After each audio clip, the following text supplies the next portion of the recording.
Dzień dobry, ja nazywam się Patryk Buchta, jestem z Koła Naukowego Filmoznawców Uniwersytetu Łódzkiego i mam dzisiaj ogromną przyjemność rozmawiać z Rogerem oraz James Deakins.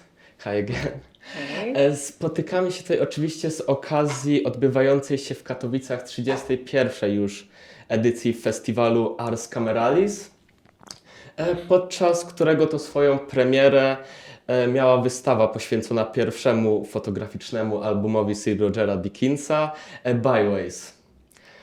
Wystawa dostępna będzie do 27 grudnia tego roku w katowickiej galerii ASP Rondo Sztuki, także każdego chętnego serdecznie zapraszam. Ale przychodząc do rozmowy, starting.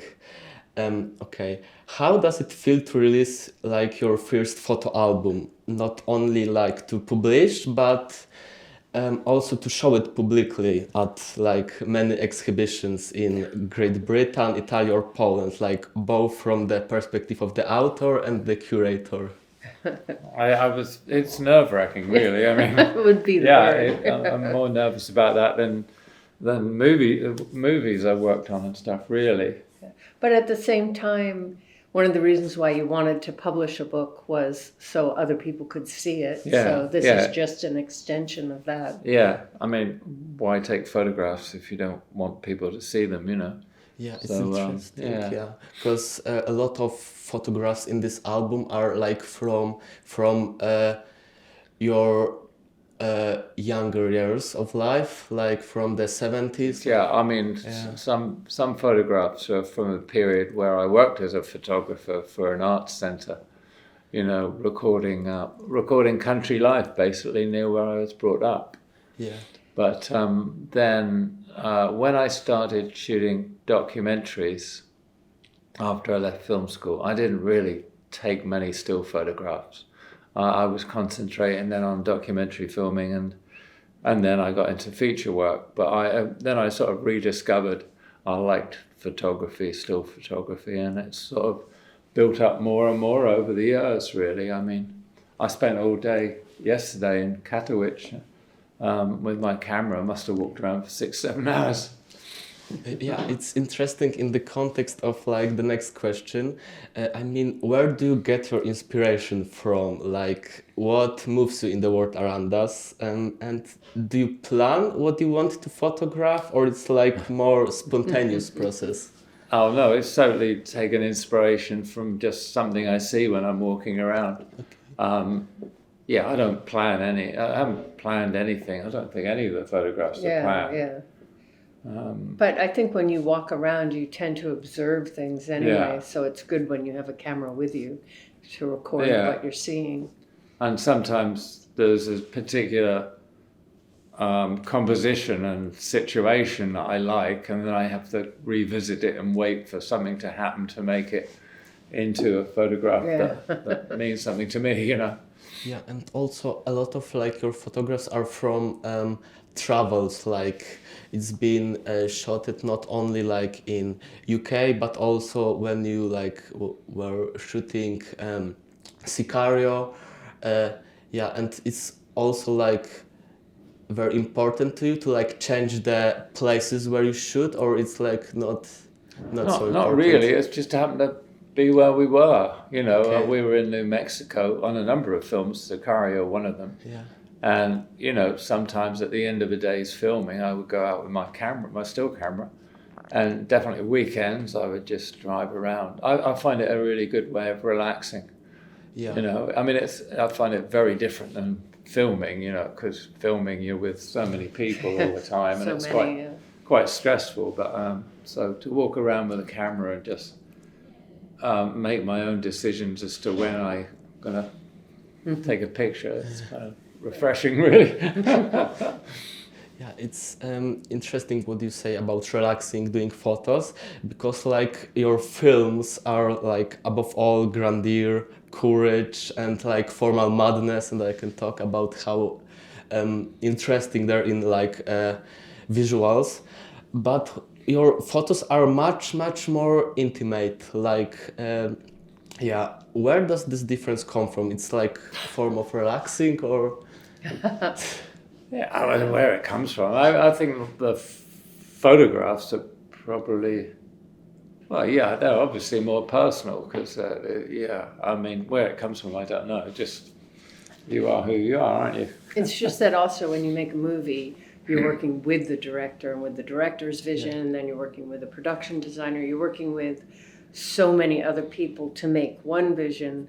It's not your own. So I think when Roger takes a still, that's his vision, that's what he sees. But then when he's making a movie, it's a combination of everything. So there would be a difference because of that. But I mean, you know, on the other hand, it's a joy to work on movies, even if it is stressful, because of that collaboration.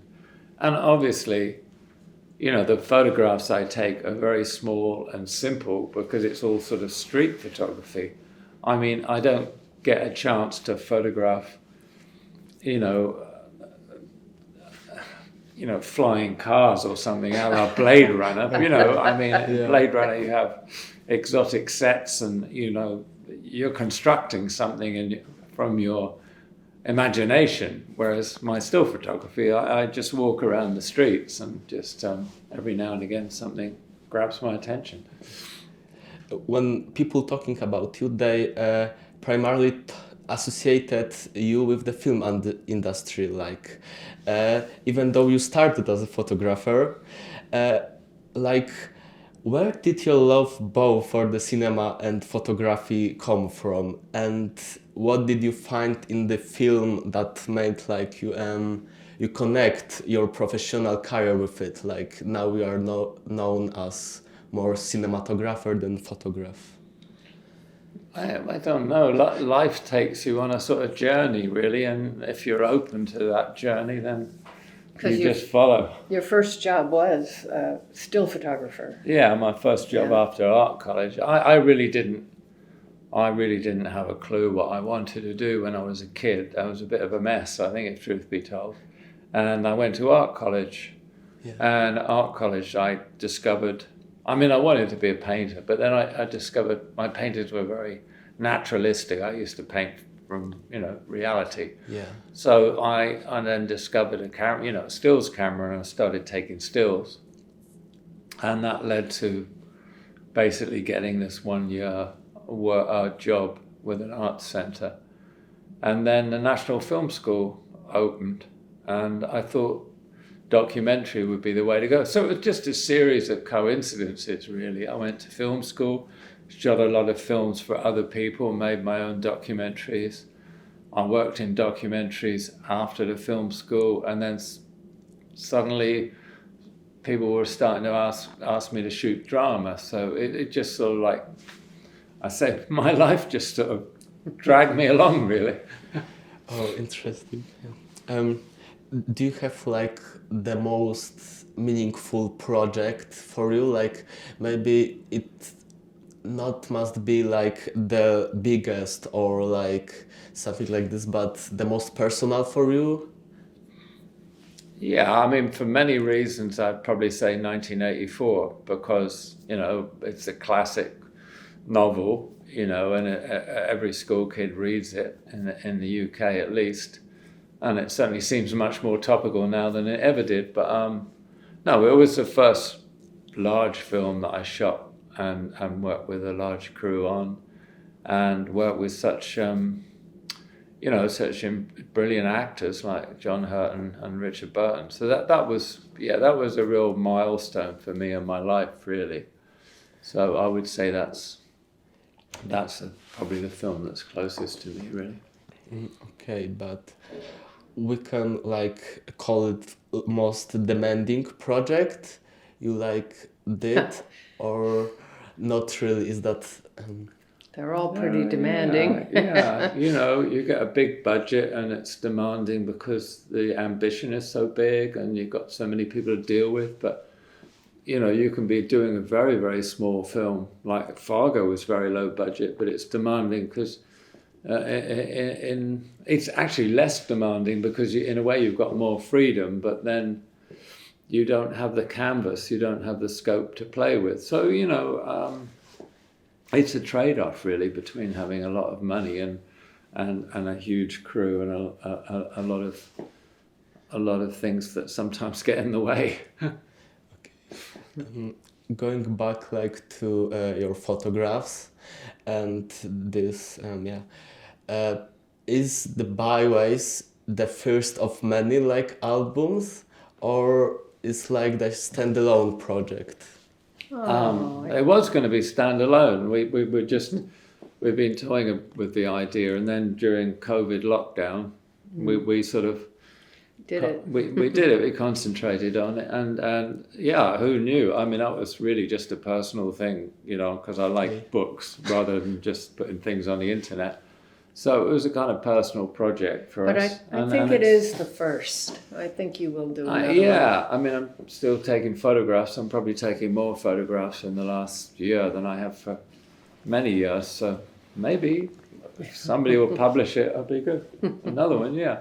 Yeah, so I hope so. The next gonna be also as interesting and as Byways. Yeah, and thank you very much for the interview. Oh, thank Wow. you. My And pleasure. hope Our we'll pleasure. talk again sometime.